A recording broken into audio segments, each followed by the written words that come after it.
Morning, অনেকটাই বেলা হয়ে গেছে। চলো তোমাদেরকে দেখাই মেয়ের সিংহাসন, ঠাকুরে ভর্তি।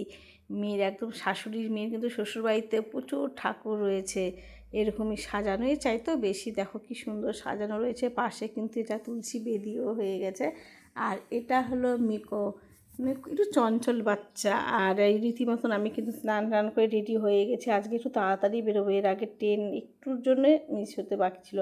তো আমি এখন বেরোচ্ছি, আর দেখো মেয়েকেও দেখছে, আর মেয়ে আমাকে ছাড়তে যাচ্ছে। তো চলে এলাম স্টেশনে।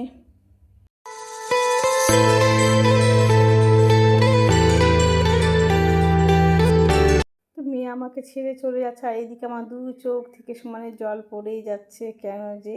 আর আমার কিন্তু সিট ছিল আপারে, তো উপরে উঠে গেছি। আর এই যে চলে এলাম মালদাতে, মনে হচ্ছে একটু নেমে যায়, বাবার বাড়িতে যাই।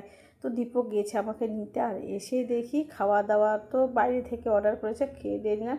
আর চলো তোমাদেরকে কিন্তু যা কিনেছি বাসনপত্র এইগুলো রাত্রেবেলা তো দেখাতে পারিনি, তার জন্য সকালে দেখাচ্ছি। ইডলির বাসন, এটা কিন্তু ভাই বউয়ের জন্য। দুটো পাত্র এনেছি, একটা আমার জন্য, একটা আমার মায়ের জন্য। চলো